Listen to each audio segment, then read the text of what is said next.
Adhyaya 12, Shloka 3 and 4.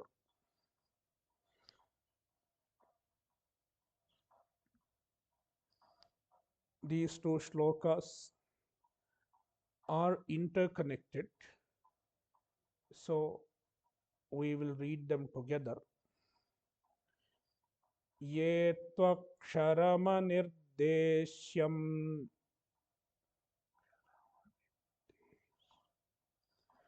avyaktam paryupasate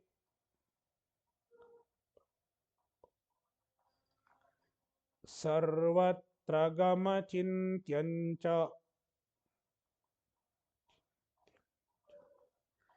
कूटस्थमचलं ध्रुवम्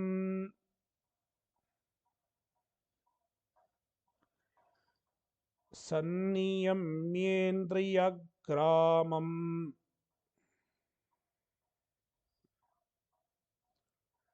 सर्वत्र समबुद्धयः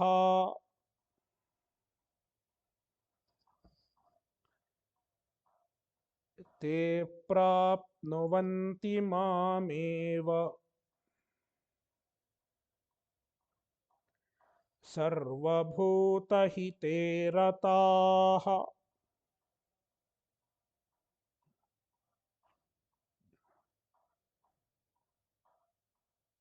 There are two types of mumukshus. Some of them relate to the Saguna Brahma, whereas some other mumukshus relate to the Nirguna Brahma. Arjuna asked, among these two types of mumukshus, who is greater?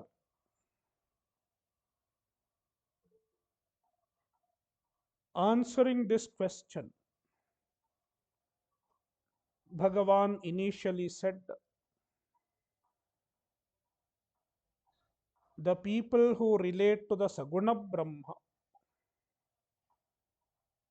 with the devotion, with the dedication, they are the greater yogis. This answer was given in Shloka 2. In Shloka 3 and 4, Bhagavan is describing those who relate to the Nirguna Brahma.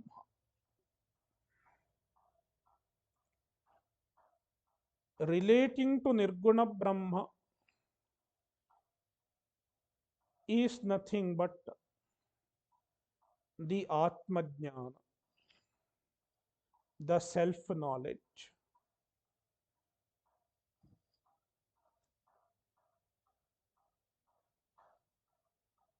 Therefore, those who successfully relate to the Nirguna Brahma are the Brahmajnanis. In these two shlokas,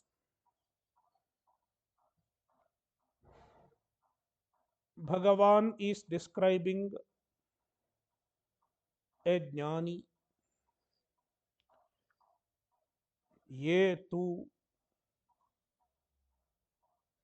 the word tu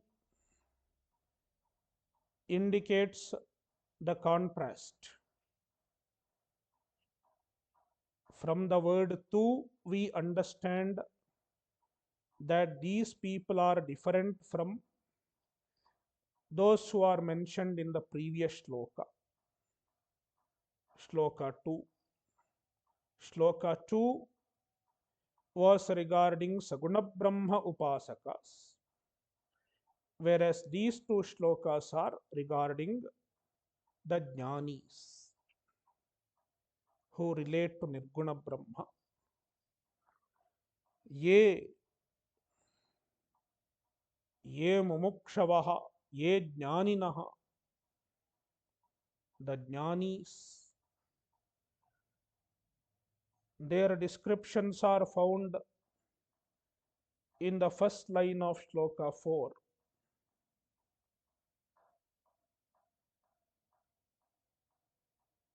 Sarvatra samabuddhayaha,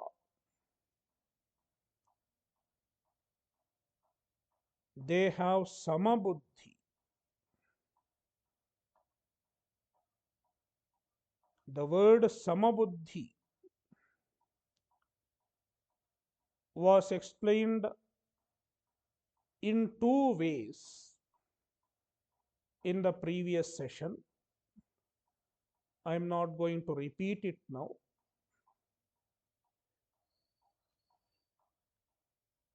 In addition to the two descriptions which I gave in the previous session,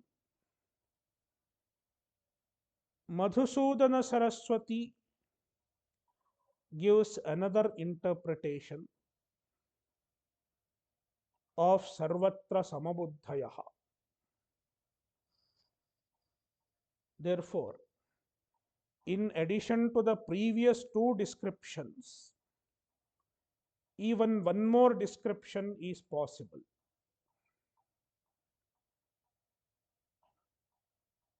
This description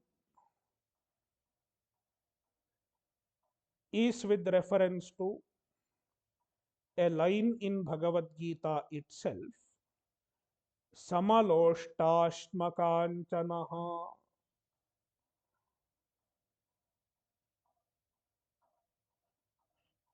A jnani looks upon loshta, means mud, earth, mud, ashma, stone, and kanchana, gold. Mud, earth, and stone. A jnani looks upon these three as same.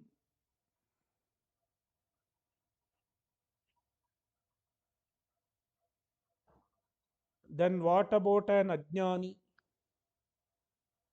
An ordinary person, an ordinary ajnani cannot look upon these three things as same, because he gets attracted to certain things in the world. He is attracted to certain sense objects. He has desire for certain sense objects. Whereas a jnani is free from such desires. He has vairagya. Therefore, every object he comes across is same to him. This should be understood properly. It does not mean he does not see anything properly at all. It is not the idea. For him, everyone looks same.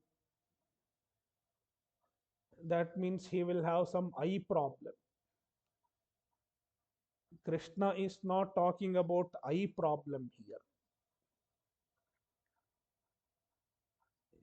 Every object is same means no object is attracting him.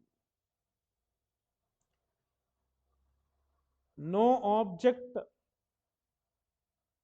is capable of attracting a jnani, because he has utmost vairagya. That is the explanation given by Madhusudana Saraswati.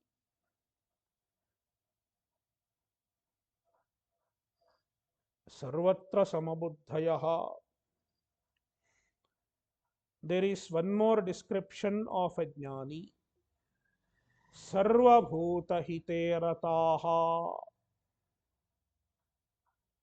A jnani is everybody's well-wisher. Sarvabhuta hite rataha.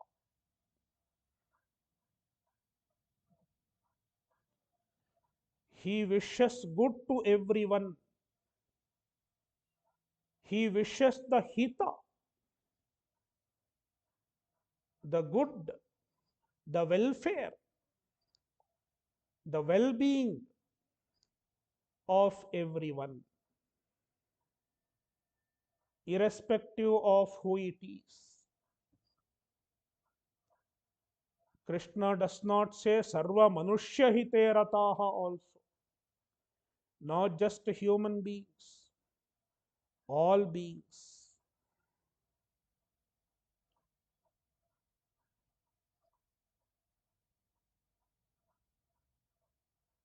Now, there are some people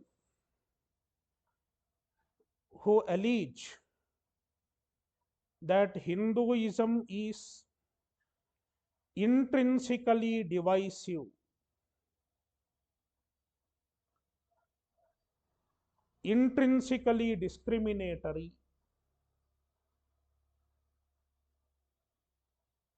There are such people who make such allegations.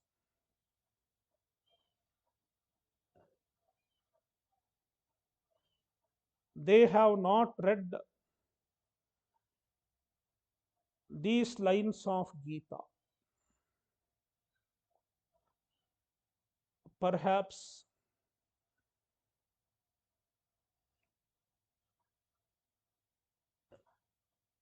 our Shastra,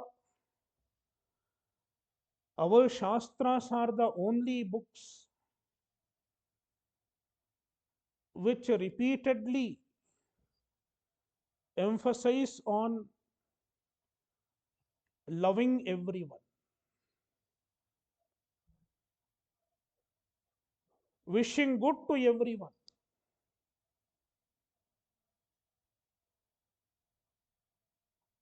And the love of a jnani is not restricted even to human beings alone.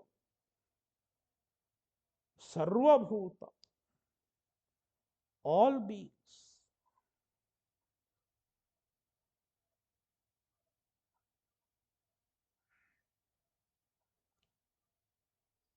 Sarvabhuta hite rataha.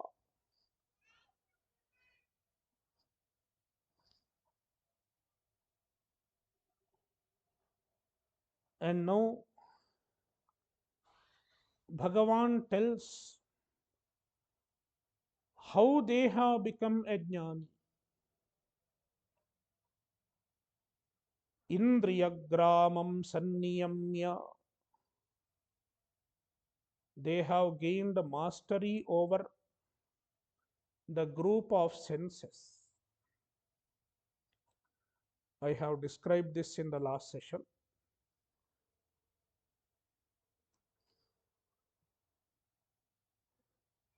They restrain their indriyagrama, gain mastery over all the senses, discipline their senses. This is very important. One cannot dream of becoming a jnani without self-discipline. Self-discipline is one of the primary requirements for the pursuit of moksha.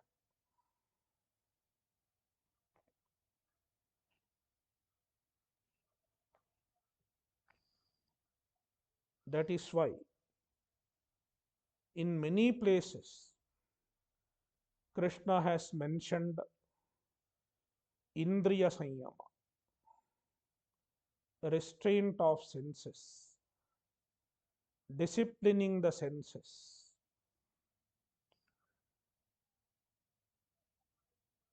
So, by disciplining the senses,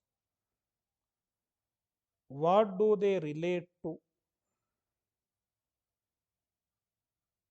They relate to the Aksharam.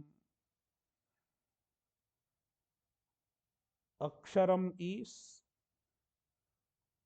the Brahman,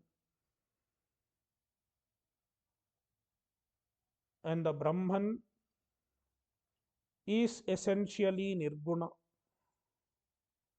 free from all attributes.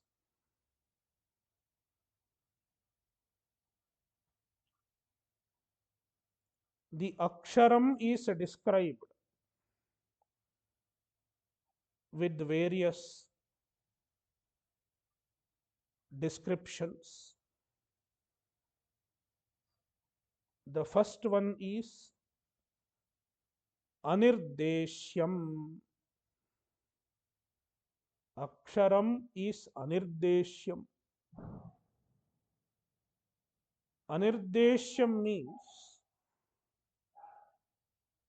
it cannot be denoted by word.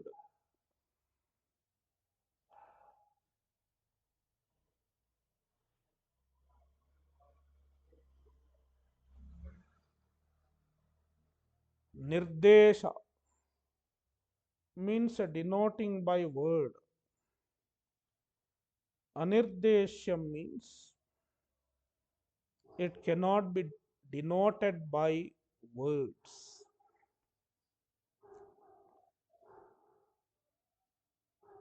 Why it cannot be denoted by words?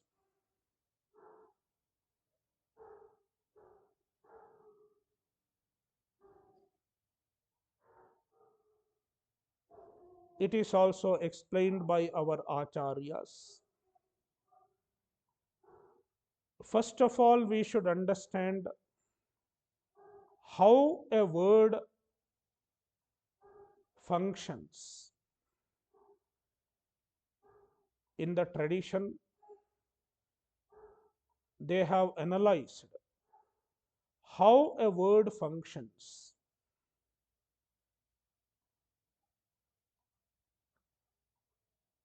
A word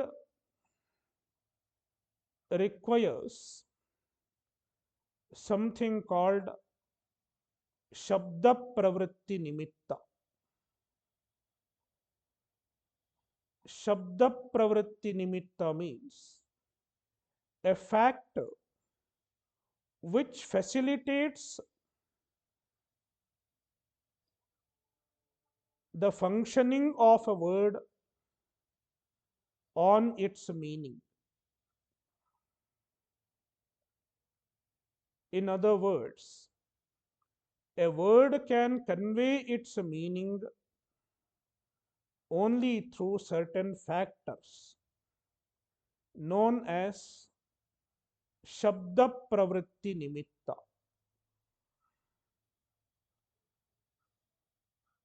There are four Shabda Pravritti Nimittas. Number one, Jati. Jati means a group, a generic. For example, tree. When I say tree, tree refers to a certain type of objects, a certain class of objects which have common features. Therefore, tree is a word which functions on jati, a particular class of objects. Then, second one is guna. Guna means attribute, like color, length, breadth, all these are guna, attribute. We can refer to something with the help of guna. For example, the white one, the white cloth, the black pen, white, black, etc., are referring to an object through guna. Then third one is kriya, action. We can refer to somebody or some object through an action. For example, I say driver,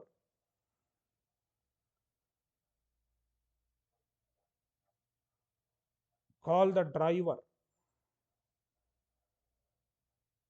What does the driver, what does the word driver mean? The driver is a person who is associated with the action of driving.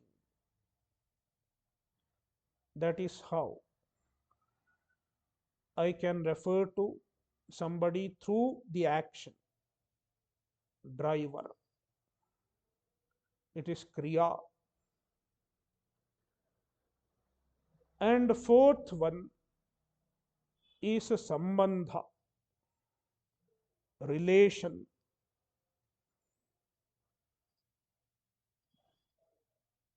I can refer to someone through a relation also.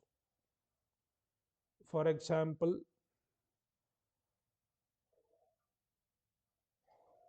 who is Mr. Devadatta?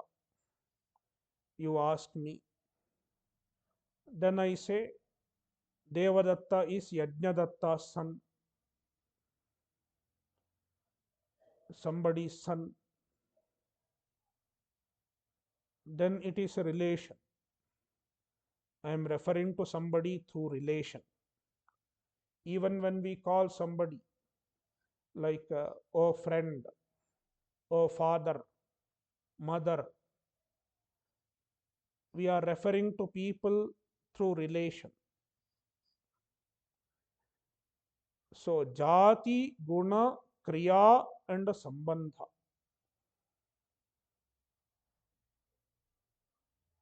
These four are shabda pravritti nimitta,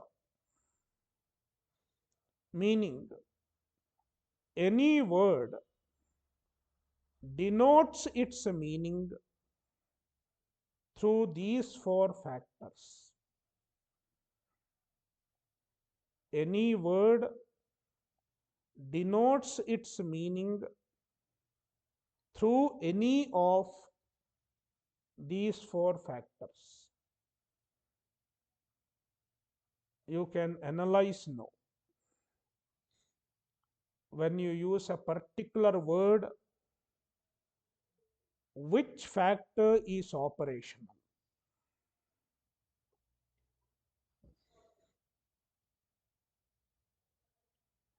Now, anything which has attributes or generality, etc., it will have these four factors. That is why they can be denoted by words. Every object we come across in the world has any of these four. It may have jati, It may belong to a particular class. Almost every object in the world, like a cloth, even cloth has a jati. It belongs to the group called cloth. Even table has a jati. It belongs to the jati, the class called a table. Jati does not mean the you know what they call caste. I'm not talking about that jati.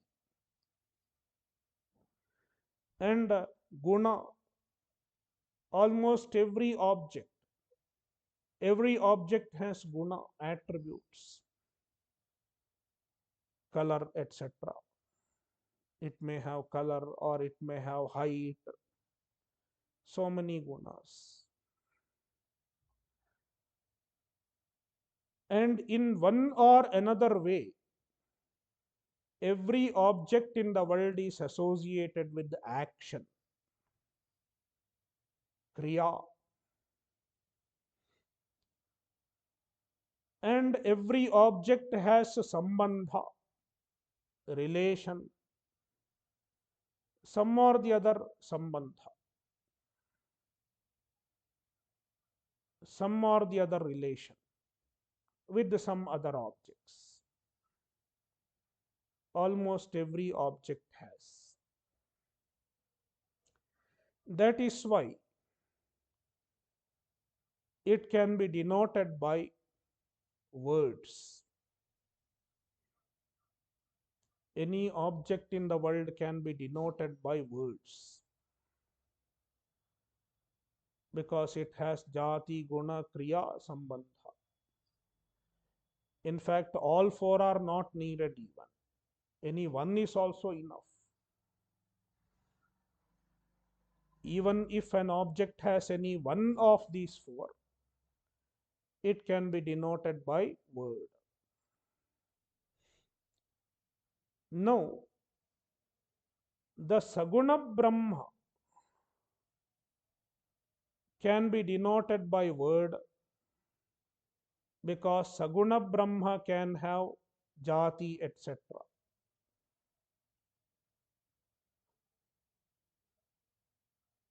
Let us take Krishna himself.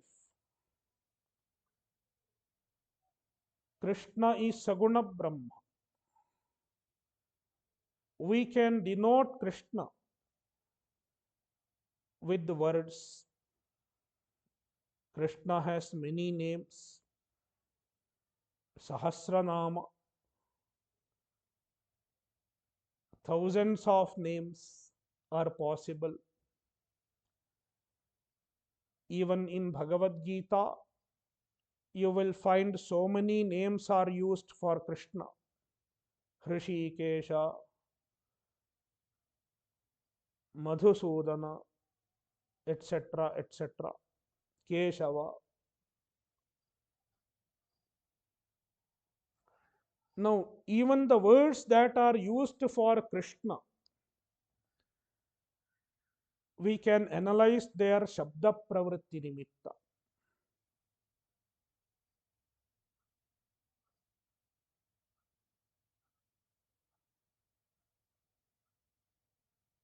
For example, Krishna is called Yadava. What is the Shabda Pravritti Nimitta? Jati. Yadava is a group of people. Krishna is not the only Yadava. Everyone born in the family of Yadu are Yadava. Therefore, Jati functions as a Shabda Pravritti Nimitta. Then Guna, certain qualities. For example, we refer to Krishna as Meghashyama. He is a dark in complexion, like a cloud. Meghashyamam, the dark complexioned one.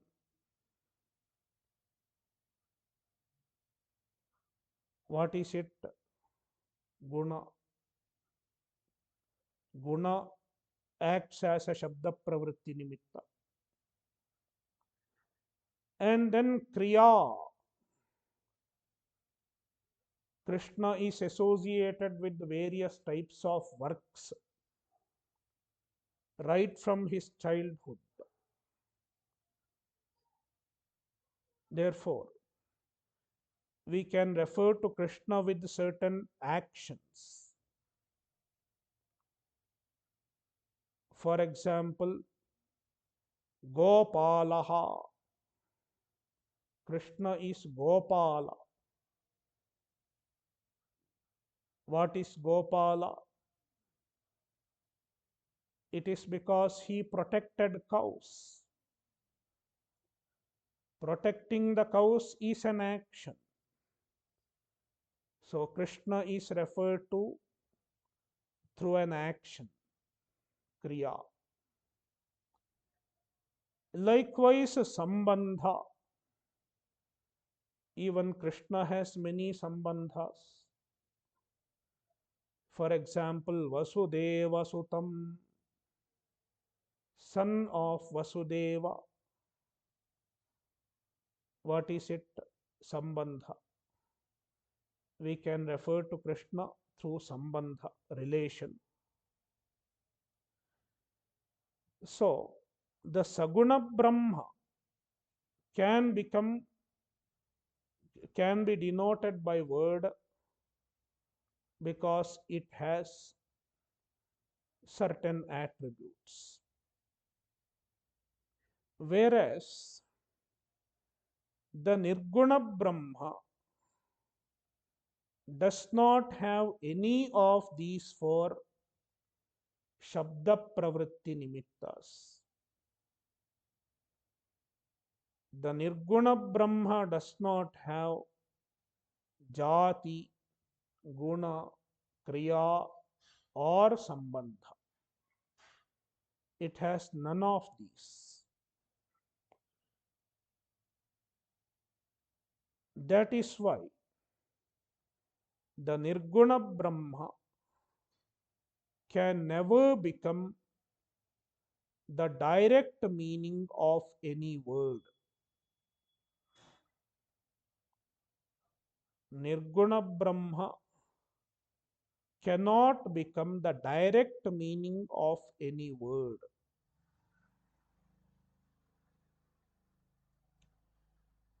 If the Nirguna Brahma does not become the direct meaning of any word,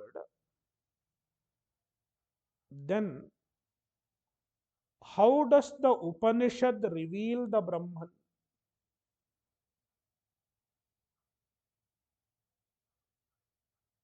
The Upanishad reveals the Brahman. And the Upanishad has only words. Upanishad does not have any other tool than words. Upanishad does not have a screen where it can show you the Brahman. See, this is Nirguna Brahma. Upanishad does not have a screen. It has only words.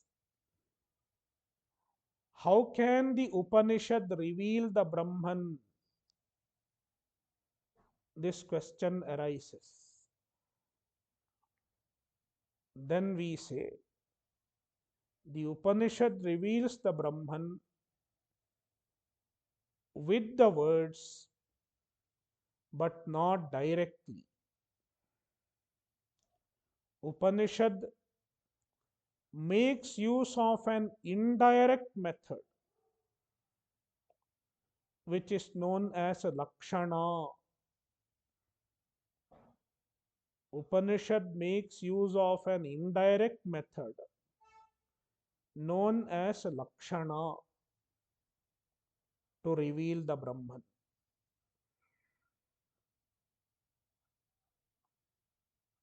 Therefore, Brahman is called Anirdeshyam. Anirdeshyam means it does not become the direct meaning of any word. For this, there are Shruti Pramanas. Kenopanishad says, Yad Vachanabhyuditam. Yat Vacha Anabhyuditam. It is not denoted by any word, any speech. This is there in Kenopanishad. Then in Taittiriyopanishad, there is a statement, Yato Vacho Nivartante. Yato Vacho Nivartante. The words return without reaching Brahman.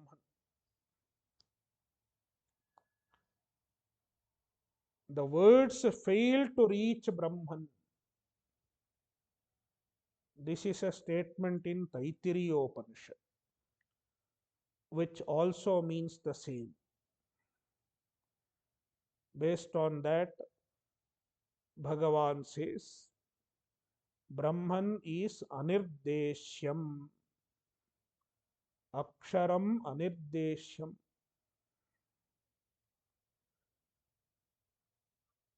And Avyaktam, it is Avyakta, means it is not available for the senses.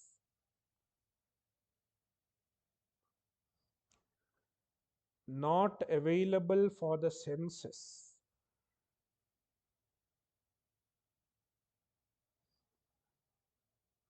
Then Achintyam. Achintyam means it cannot be visualized by the mind. It cannot be objectified by the mind.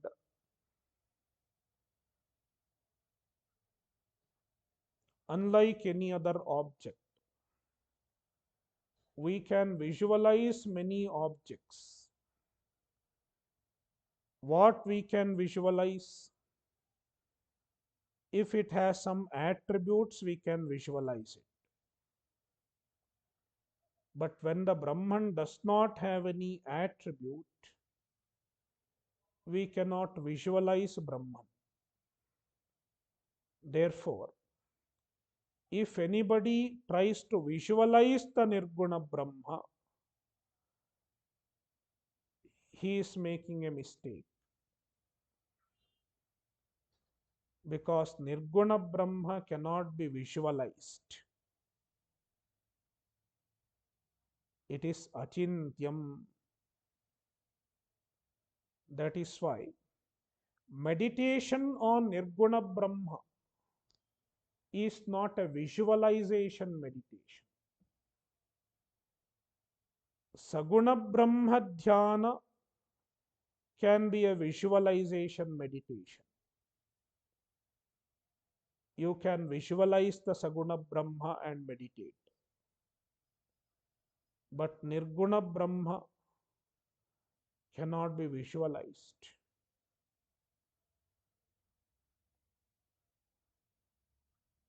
Many people make this mistake. They try to visualize some empty space or some light, etc. And then they say, we are meditating on Nirguna Brahma. It is not Nirguna. What they are visualizing is Saguna only.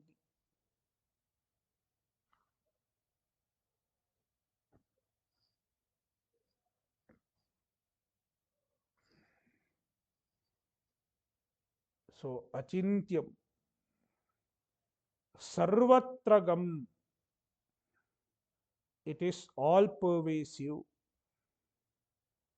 implying it is infinite, free from all limitations. Kutastham. The word Kuta means avidya or maya. Kutastha means one who is present in maya, meaning the nirguna swarupa of the Brahman is hidden by the maya,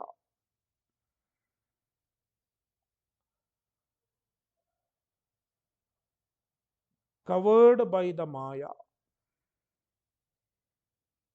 That is why, even though Brahman is everywhere,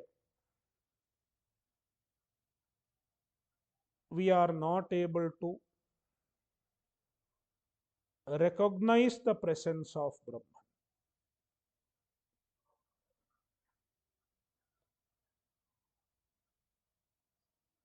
Kutastham. This is one description of Kutastham. Kute tishtati iti Kutastham. The one who is present in Kuta.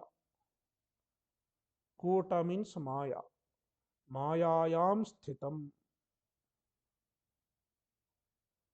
Then there is another description of Kutastha. Kutaha iva tishtati iti Kutastham.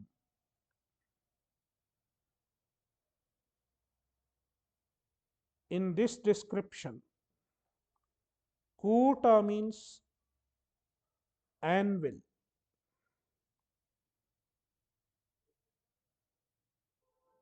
Anvil is the stone-like thing used by a blacksmith. He keeps the red hot iron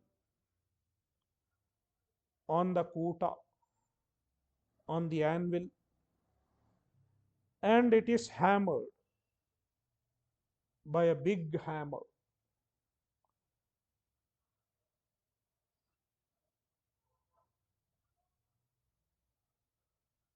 Now, the anvil remains unshaken, undisturbed, despite the red hot iron, the heat of the iron, and the hammering. Despite the hammering and heat, the anvil remains intact. No change in the anvil, no disturbance in the anvil. In the same manner, despite so many things happening in the universe, the Brahman remains undisturbed.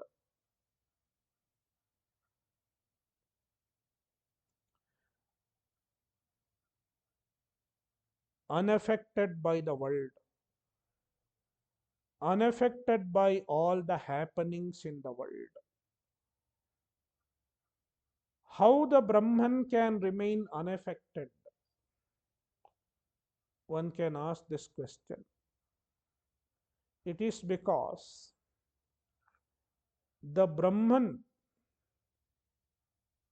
is a greater reality than the universe. The universe is a lesser reality with respect to Brahman.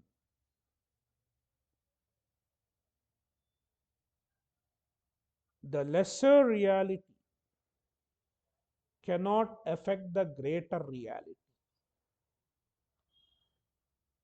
This can be understood with an example. The example of mirage.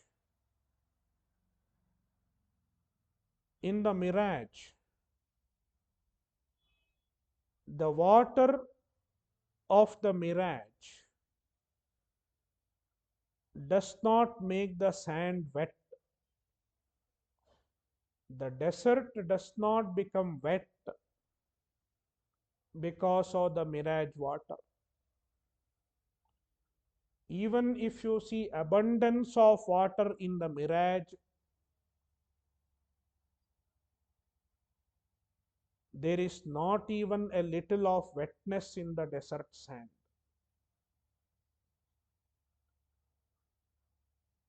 You can also understand this with the example of a movie screen. In the movie screen, there may be a burning scene. Does the scene get burnt? Does the screen get burnt? The screen does not burn. In the movie screen, they may show flood. Does the screen get wet? It does not. In the same manner, the Jagat, the universe is avidya kalpita, maya kalpita. The universe is projected by Maya. Despite the projection of the universe and all the ups and downs in the universe, the Brahman does not get affected because Brahman is the higher reality.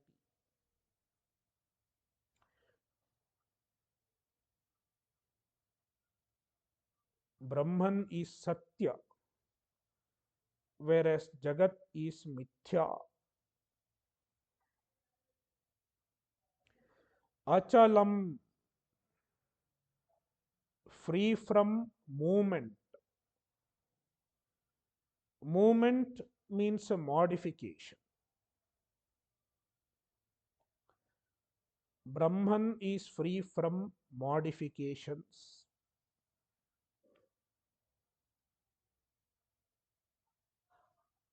Dhruvam. Dhruvam means Nityam, eternal, meaning no beginning and no end. Brahman does not have beginning and end. No birth and death. In other words, not limited by time.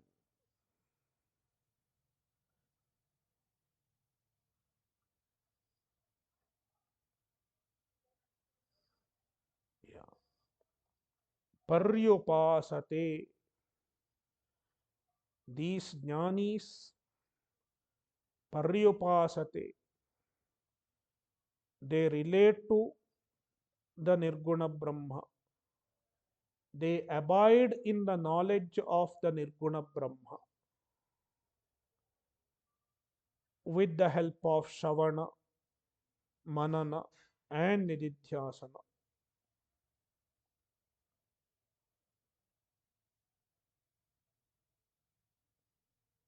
What happens to them?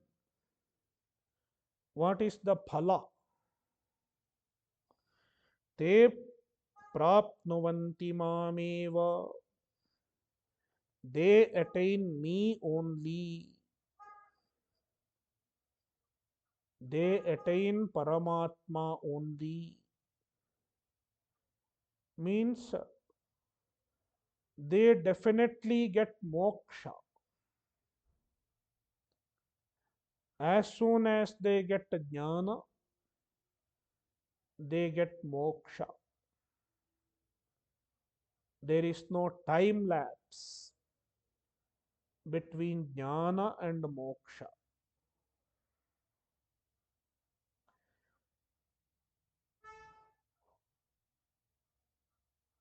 Therefore, relating to Nirguna Brahma is the direct way to moksha.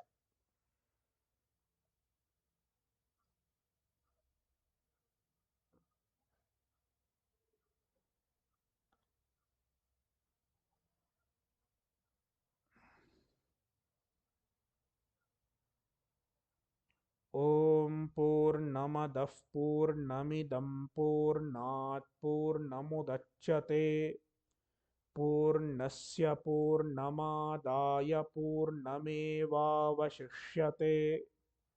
ॐ शान्तिः शान्तिः शान्तिः।